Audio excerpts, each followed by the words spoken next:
talk about here, in my opinion, Greg. I put together a list here, Greg, of my top 5 fall storylines. So this is not baseball, it's not basketball. It's only the sports that are here coming up here for the fall here. And so for me, the first one here I want to talk about here is about volleyball actually. With they're actually coming up here on a European tour here as well. And which giving them some real opportunity to go against some outside competition here, get a little bit more of experience here. I On believe they top of just that wrapped too that as up. well, we got 8 it's right. Yeah, you're right. Yeah. Yeah. And then on top of that too, I mean, you have 8 All-ACC academic honorees, Coach Wargo-Kearney. What is she going to do here in her second year at the helm? Just can she break through for us, forcing to and giving us the opportunity to talk about her a little bit more here. That's really kind of the big question for me here is just can we take that next step here with the NCAA volleyball program that's been begging Greg to be in and shared some of that spotlight throughout NC State fans. Yeah, I really wanna get to a volleyball match. I just haven't made it happen yet, but, last year, they, right on the right on the edge of, an NCAA tournament team. I think that, um, maybe this trip to Europe, will give them some nice bonding. Again, I think this could be a tournament team. I think they'll be in the mix. Here's the thing too: is the ACC is so good in volleyball. You have teams like Pitt, Louisville, Stanford. I think SMU is okay too, if I'm remembering correctly. And They then are. Florida Mhm. State's pretty good usually. And Yep. it's a loaded conference. This is a team. Maybe you finish around 500, slightly above 500. If you get there, you're in the mix for a tournament um, position. And yeah, I think this is a team that has some good leadership in the upper class. I, Mhm. I guess you could still say upperclassmen. I always feel weird about women's volleyball or women's sports saying upperclassman, but I think there's some stuff there. You brought in a few folks, see how they mesh with the team. Um, yeah, uh, yeah, I am curious. I don't know a whole lot about women's volleyball. I read some things here and there, but um, yeah, just kind of my very novice observations, if you will. Yeah, I mean, exactly. It's unfortunately a little bit tough right now. Just you know, new coach. There's been some opportunities, been one or two highlights, season. An upset or two things like that, but just really kind of breaking out. And like with men's soccer, even like softball, still waiting on them to truly kind of break out. They're showing a lot of promise in terms of from a recruiting perspective, but can they finally start to break out? On the field itself. That's really the big question here. And so with volleyball, just please, Coach Kearney, just give us an opportunity to talk about you more on a weekly basis here. Number 4 here, which again, keep in mind here, I think there's only 5 sports that play during the fall period anyway. So no shocker here. Pretty much each one of these is pretty much each of the sports here. Number 4, I put cross country. Obviously, uh, it really comes down to the fact that, I mean, just Laurie Henes has solidified herself as one of the greatest uh, NC State athletic coaches to ever coach NC State. I think 4 national titles would do that. Winning 3 back to back to back would do that, and also too bringing in and developing one of the greatest, if not the greatest, NC State student athlete to ever compete at NC State, and Katelyn Tuohy here. But Mhm. can she build off that? And can she repeat? With the stars that she does have, I definitely see the potential there. They're ranked right now once again in the top 10. No shocker there. But can we see 5 national titles for Coach Haynes Greg? That's a question for me. But again, you're right now. You're going to be extremely thrilled from NC State fan perspective with the floor this team is going to give you. but you're going to be just laughing a little bit on the inside and publicly if she's able to pull off another national title here.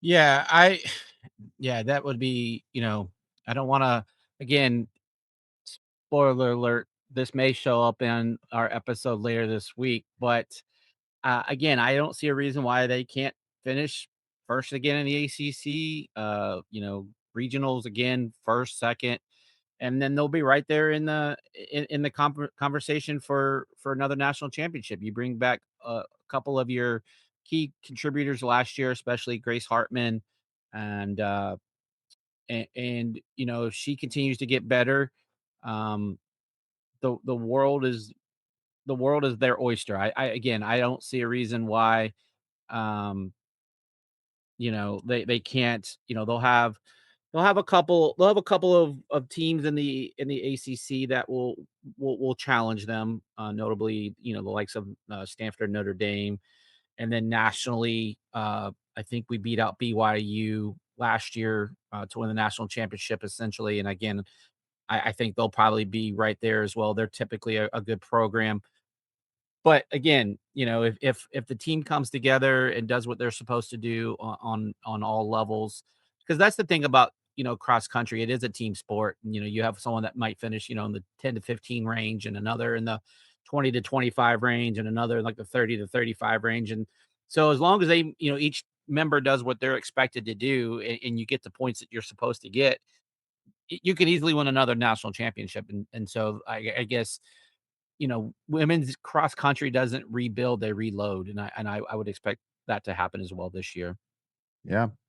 Yeah, another name too, which I don't think you mentioned her name, but Hannah Gapes was named to the New Zealand's World Athletics Road Running Championship team. So definitely somebody on our team that brings a lot of you know resume with her. And so again, just like you said, Greg, I think that they're well ready to do it once again. Just can they go do it? Which is why I put them in number 4 because in my opinion, it's like it's not a really huge question in terms of it's really gonna determine one way or another, and, good for them for getting in state cross country to that point where it's not even a second thought to me of can they compete for a national title? Absolutely, they can. That's Yeah, not and I even a think question.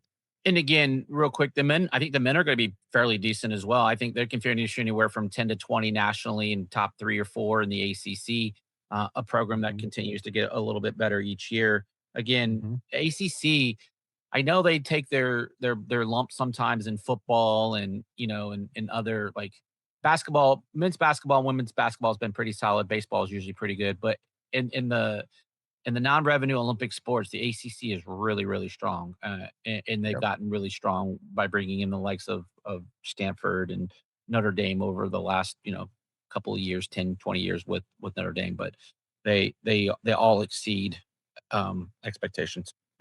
yeah.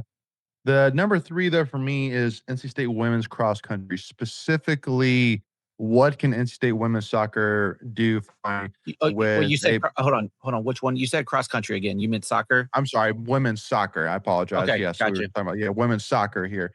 Can NC State women's soccer, thank you, Greg, All good. finally break through with a talent like Jade Bordelot, who last year was second team All ACC, had 10 goals in the 18 regular season games, scored in 5 consecutive games last season, the second longest streak in program history.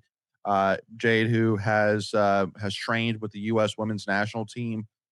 So again, and obviously fully understand that soccer, especially right now with the World Cup going on, it's an 11 player sport. Completely understand that, but definitely having one stud can take you a good, a long ways. Now, can we finally bring the pieces behind her with this second year head coach and get back to being a consistent or even at this point, just being an ACC contender, being an NCAA tournament, thorn and team sides things like that. I really just want with this program, especially what we're seeing now with men's soccer. I just want I want women's soccer to capitalize. Right now soccer is hot right now at NC State, and you have to give all that credit obviously to the men's soccer side. But hey, why can't women's soccer build off of that same fire too as well? Yeah, you saw last year where they struggled early in the season, especially scoring goals, and then they progressively got better as the season went on. And you're hoping kind of how they closed out last season that they can continue that momentum into this season. Um, if they can score, and again, it seems very simple and simplistic. I get it. If you score, you have a chance to win. But if they can find scoring depth and they get good defense and good goalkeeping, again, they have a chance, right? As I mentioned, the ACC is so good in women's soccer. Did FSU win it all last year, or they were in the championship? Yes, Or they want it all. yeah, and again, you've got the triangle teams are very good in women's soccer. Historically, Carolina has been a dominant program. Again, Wake Forest is really good. Like the state of North Carolina as a whole, outside of college soccer, but as a whole, It's soccer ridiculous. is a very, very, yeah, ridiculous is probably the best way to say it. So Hmm. there's just an immense amount of talent in the state. But it just depends on can we just continue to progress under this leadership and again, you got some players that have stepped up as a little bit more, um, have been in the program a few years, so you got some good leadership.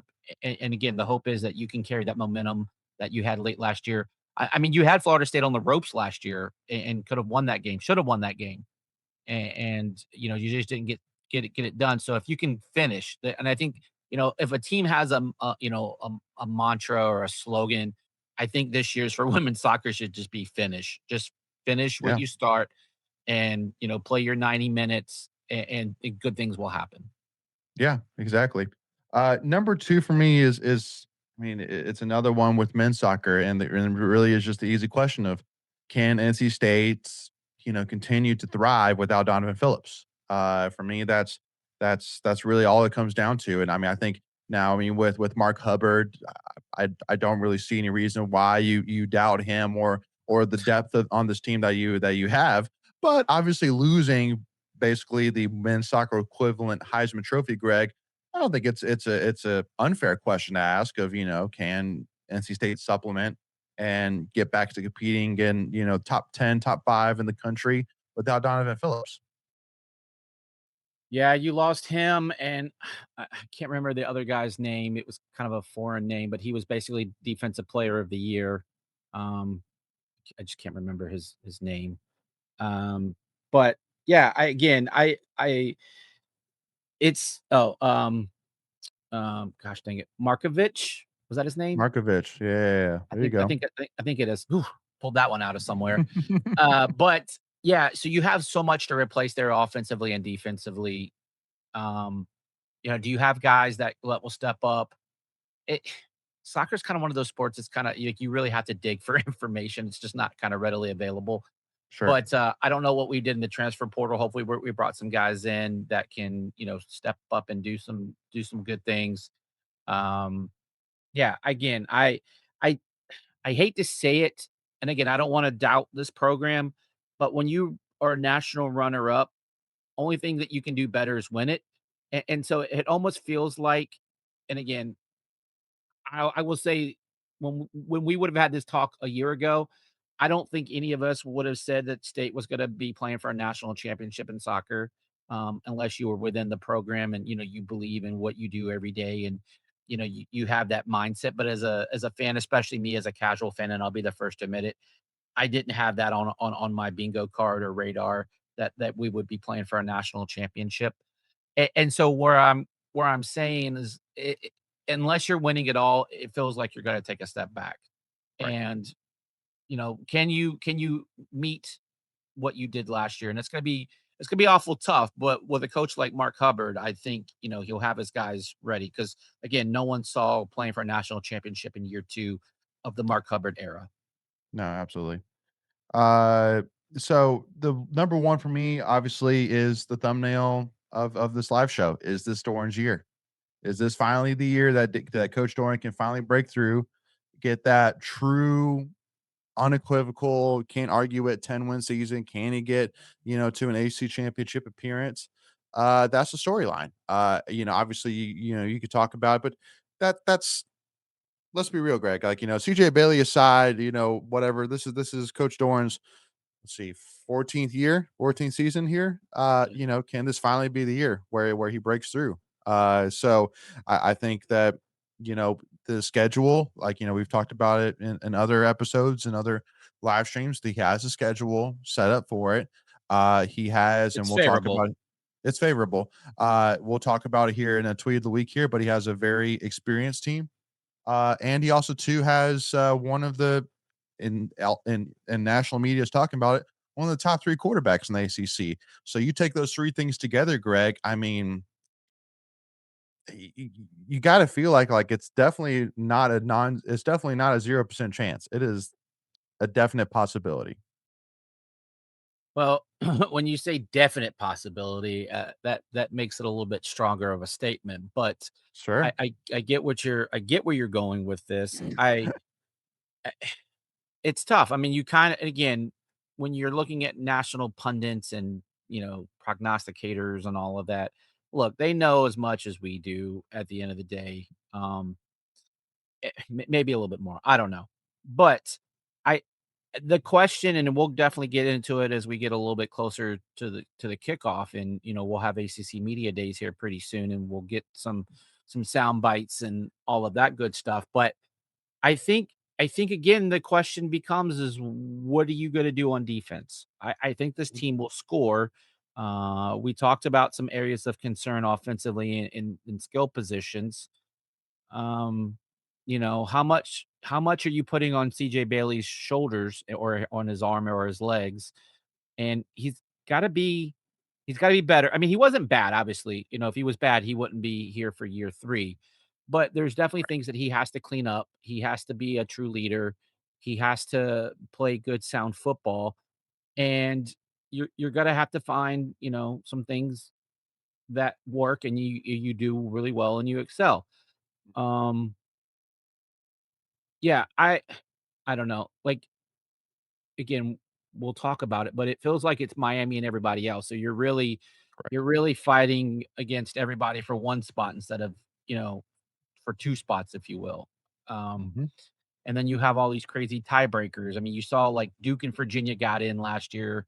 Uh, and you had Duke with two ACC losses, but there was 5 teams that had 2 ACC losses.